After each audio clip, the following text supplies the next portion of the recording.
BioShock was groundbreaking in many regards when it released in 2007, though fundamentally it shared many consistencies with Irrational's System Shock series. What elements of System Shock translated into BioShock, and what was refined, altered, and innovated upon to create the world of Rapture? Let's take a look at the long road from System Shock to BioShock.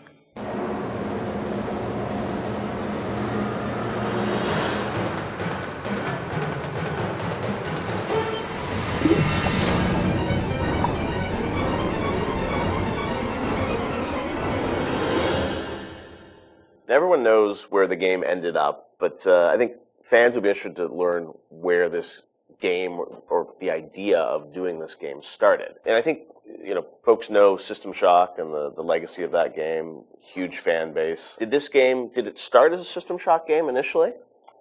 No, I mean, because we didn't have the rights to that, yeah, right? We kind of felt that there was more game design to mine there, that it was sort of, we did that one game and it was sort of the first game that really combined shooting and RPG, and it was a very small budget, it was a very small team, and it was the first game we had ever done, so we got pretty lucky, I think, in terms of how well it came out, but the odds were sort of stacked against it. And the team, was really enthusiastic about doing a game like that. And time had evolved, and the team was much more. We had done a bunch of games together, and we had a stable technology base, and we were like, okay, well, which System Shock 2 was not. I mean, that engine no game had ever shipped on that engine. It was a very crude piece of technology. Most of us had never shipped a game at the time. So, what if we had a stable technology base, and we had a team that was more experienced and more seasoned, and we had, an actual, like, art director, and which we didn't really have on System Shock 2. What could we do? And so I think there was a lot of enthusiasm in the team to really try to do a more mature version of that kind of game.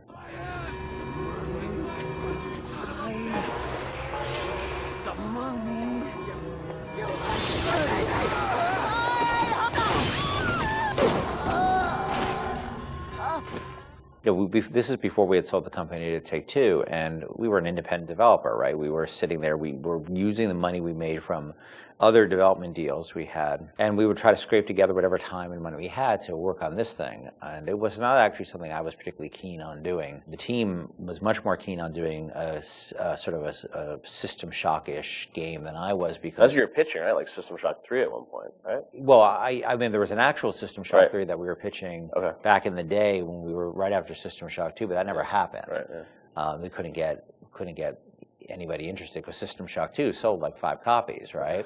And so as the business guy, the guy who had to not only just sort of write the content, but the guy who had to go out and get the deals and pay everybody, I wasn't particularly excited about doing this because it was very disappointing when we did System Shock 2 and nobody bought it. It got great reviews. It got these insane reviews, but it left us in a place where it didn't really move the needle for us in terms of making payroll. So I wasn't super excited about it because I didn't see a publisher be interested in it, and I didn't see the audience actually be particularly interested in this kind of game. And it was really the team who convinced me to invest in this because they're enthusiastic. I think a lot of them came to the studio because of System Shock 2.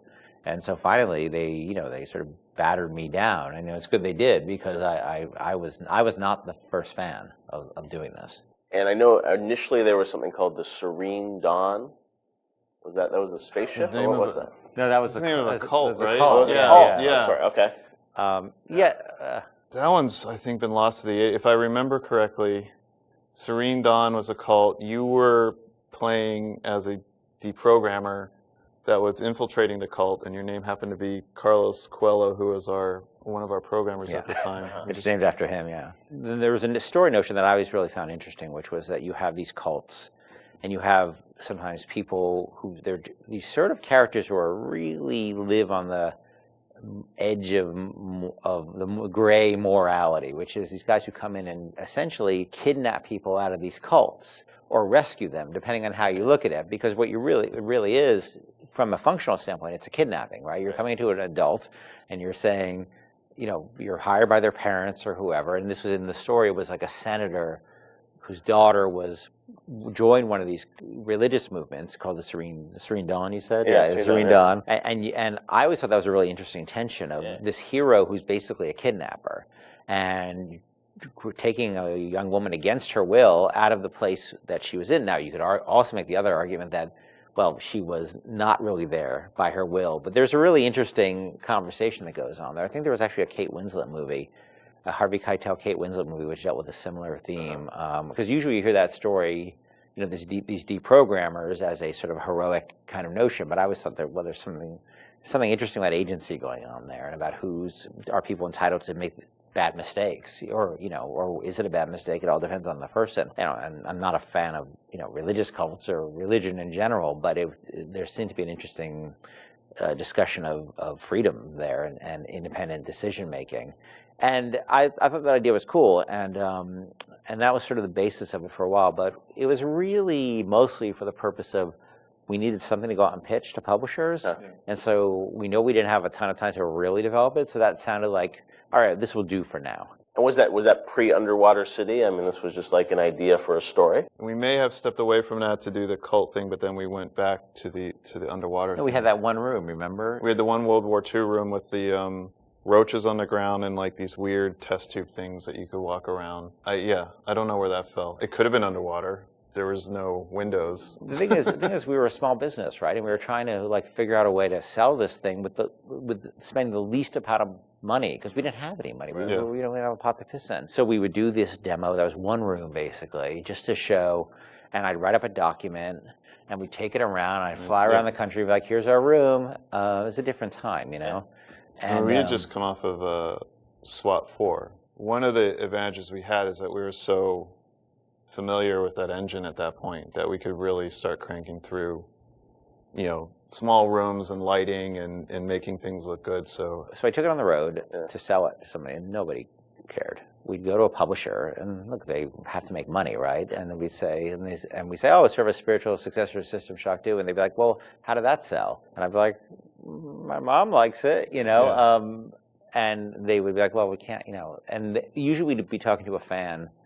A lot of executives, like sort of junior executives, were fans of System Shock, and they go to their boss and they'd be super excited, and their boss would open up, you know, their Excel spreadsheet and be like, "No, we can't do this." And I think the pitch probably evolved as we kept trying different permutations trying to sell. But we were also out there trying to sell like 2 or 3 other things at the time. We had a pitch for a game called Monster Island, and well, our SWAT 5 pitch was Zombie SWAT. Yeah, we had just come off of SWAT 4, which is like hardcore tactical, and we decided they wanted us to do another SWAT, and we didn't really want to do another hardcore tactical game. So we're like, what if we added zombies to SWAT? Like, you're a SWAT team that fights zombies and werewolves. That sounds awesome. And it was like, no, it doesn't. And this is before. This is like before zombies were a thing. Yeah. And so we came with this thing called Division 9. Division 9, yeah. That probably would have been even a bigger financial success than BioShock. Wow. But we couldn't get anybody interested in it.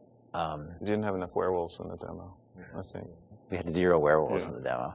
Yeah, we were going to have werewolves, weren't we? Werewolves and vampires. So really? Yeah, werewolves, vampires, zombies? Just throw it all the Universal Studios monsters from like... Oh, wow. Yeah. So what happened is we couldn't sell it, but we were always sort of independent-minded. And so I said, well, what if we sort of did this in reverse? Instead of getting a publisher first and then doing a press tour on it, what if we sort of did the press first? Yeah. And we called up a guy, Andrew Park, who's at GameSpot at the time, who was a fan of System Shock 2 and a great guy. And I said, well, will you come out and look at this thing we're doing and write a story on it? And he was like, sure. And Andrew flew out, and we showed him what we had, which is this very, very rudimentary thing about an underwater base. And he wrote up an article and sort of featured as that this is the spiritual successor to System Shock 2. And the next day, the phone started ringing from publishers who now all of a sudden saw the article was getting all this pickup and all these comments, and people were excited. And that really, I think, put it over the top in terms of being able to sell it, even though it was not BioShock at that point. It was called BioShock, but it was not BioShock. There would have been I don't think there would have been a game. We never would have sold it without Andrew coming out doing that. My belly's full of angels.